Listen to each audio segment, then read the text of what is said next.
نحمده ونصلي على رسوله الكريم اما بعد فاعوذ باللہ من الشیطان الرجیم بسم اللہ الرحمن الرحیم۔ اس اسلامی چینل میں آپ سب کو خوش آمدید۔ السلام علیکم ورحمۃ اللہ وبرکاتہ۔ میں امید کرتی ہوں کہ آپ سب خیر و عافیت سے ہوں گے، اور میں دعا کرتی ہوں کہ اللہ تعالیٰ آپ سب کو خانہ کعبہ کی زیارت نصیب فرمائے۔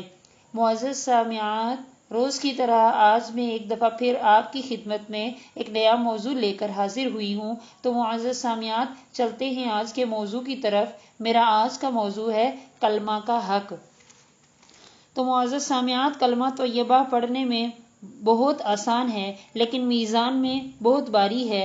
اگر ترازو کے ایک پلڑے میں پوری دنیا کی زمین رکھ دی جائے اور دوسرے پلڑے میں کلمہ طیبہ کا اجر و ثواب رکھا جائے تو کلمہ طیبہ والا پلڑا بھاری ہو جائے۔ سبحان اللہ، کلمہ اتنی وزنی چیز ہے میزان میں۔ معزز سامعات، کلمہ طیبہ ہمارے پاس بہت بڑا تحفہ ہے۔ جب تک کسی نے کلمہ نہیں پڑھا ہوتا، کوئی بھی نیکی قابل قبول نہیں ہوتی۔ لیکن اس کلمے کی برکت کو تو دیکھو، جب کلمہ پڑھ لیا، اسلام میں داخل ہو گئے تو نیکی کرنا تو دور کی بات، نیکی کا ارادہ کر لیا تب بھی اجر و ثواب سے نوازا جاتا ہے۔ اتنی بڑی کرم نوازی کلمہ کی بدولت ہمیں ملی، لیکن افسوس ہم کلمہ کا حق ادا نہیں کر رہے۔ ہم آج کلمہ کا حق ادا کرنے سے قاصر ہیں۔ تو کلمہ کا حق کیا ہے؟ آپ صلی اللہ علیہ وسلم نے فرمایا، کتنے میری امت کے جوان ہوں گے جنہیں پکڑ پکڑ کے دوزخ میں پھینکا جائے گا، اور وہ کہیں گے کوئی تو ہماری جوانی پر ترس کھائے، لیکن کہا جائے گا تو کوئی ترس کھانے والا نہیں ہے۔ یہ اس وجہ سے ہوگا کہ کلمہ کا حق ادا نہ کیا ہوگا۔ اللہ کو مانتا تو تھا لیکن اللہ کی نہ مانی۔ تو معزز سامعات، کلمہ کا حق یہ ہے، کلمہ کا صحیح حق کیا ہے، ہم اس حق کو کیسے ادا کر سکتے ہیں اور کیسے ادا نہیں کر رہے۔ ہم آج اللہ کو تو مانتے ہیں لیکن اللہ کی نہیں مانتے۔ بظاہر تو یہ ایک چھوٹا سا جملہ ہے، کو اور کی کا فرق ہے، لیکن اس جملے کے اندر بہت پوری داستان چھپی ہوئی ہے۔ ذرا غور کرنا کہ آج ہم اللہ کو تو مانتے ہیں پر اللہ کی نہیں مانتے۔ یہ ایک جملہ بظاہر آپ کو بہت چھوٹا نظر آئے گا، لیکن اس کے اندر پوری دنیا سمائی ہوئی ہے کہ ہم اللہ کو تو مان رہے ہیں پر اللہ کی نہیں مان رہے، یعنی کہ ہم اللہ کے احکام جو ہیں، اللہ نے فرمایا کیا ہے، ہم نے کیا کرنا ہے کیا نہیں کرنا، یہ نہیں مان رہے۔ تو گویا کہ ہم کلمہ کا حق ادا نہیں کر رہے۔ تو کلمہ کا حق ادا نہ کرنے کا مطلب یہ ہے کہ جب آدمی کلمے پر دنیا کی محبت کو غالب کر لے، یعنی دنیا میں انسان ایسا کھو جائے کہ اس کو اللہ کے احکام بھول جائیں، تو گویا کلمہ کا صحیح معنوں میں حق ادا نہیں کر رہا۔ چاہے یہ نمازی ہے، چاہے ہر سال عمرہ و حج کرتا ہے، چاہے تہجد گزار ہے، چاہے روزہ کا پابند ہے، لیکن یہ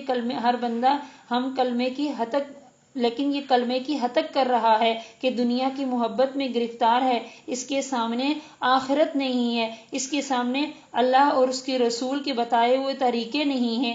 آپ صلی اللہ علیہ وسلم نے فرمایا، میری امت کے کتنے بوڑھے ہوں گے جن کو پکڑ پکڑ کر دوزخ میں ڈالا جائے گا، اور وہ کہیں گے کوئی تو ہمارے بڑھاپے کو دیکھے، مگر کوئی دیکھنے والا نہیں ہوگا۔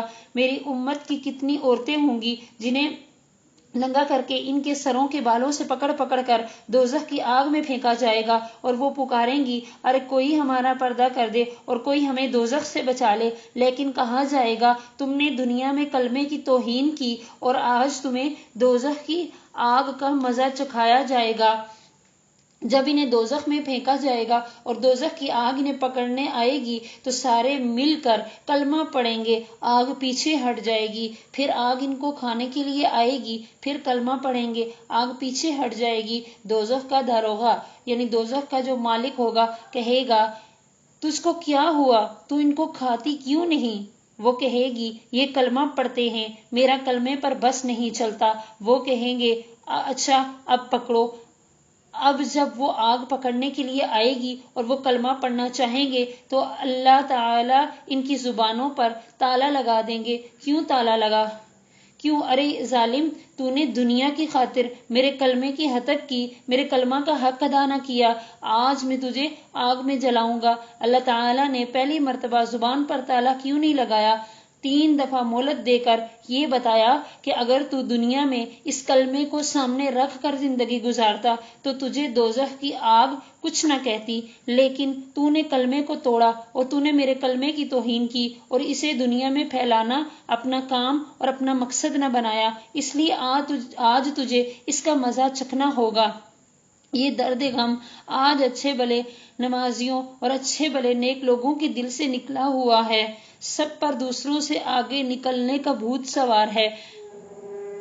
تو میری بہنوں، صحابہ رضوان اللہ علیہم اجمعین اور ان کی بیویوں اور بچوں نے مال و جان قربان کر دیے مگر ایمان قربان نہیں کیے۔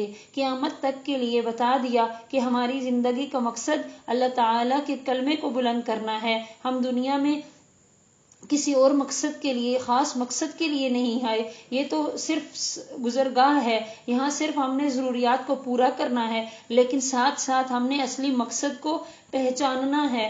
پہلے مائیں اپنے بچوں کو بھیجتی تھی، بیویاں اپنے خاوندوں کو بھیجتی تھی کہ اے خاوند، اے میرے سرتاج، نکل اللہ کے راستے میں، بے شک تیری جدائی بڑی شاق ہے۔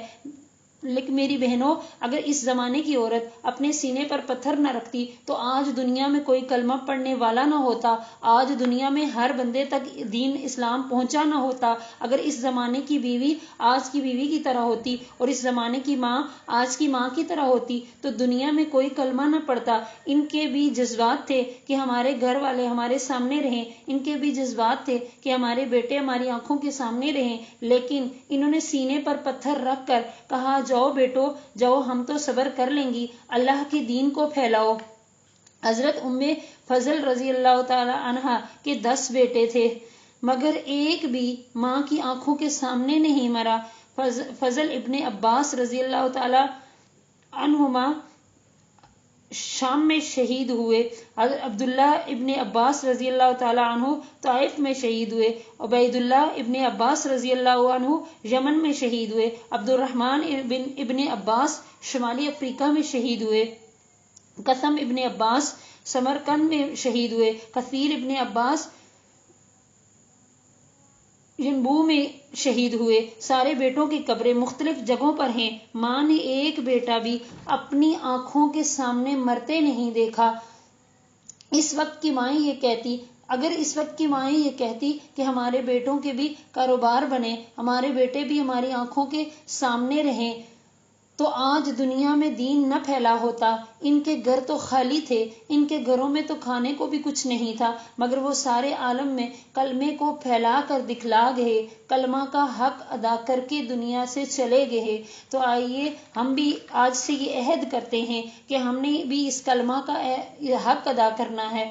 آخر میں میری یہی دعا ہے کہ اللہ تعالی ہمیں بھی کلمہ کا صحیح معنوں میں حق ادا کرنے کی توفیق عطا فرمائے اور ہر اچھی بات پر عمل کرنے کی توفیق عطا فرمائے۔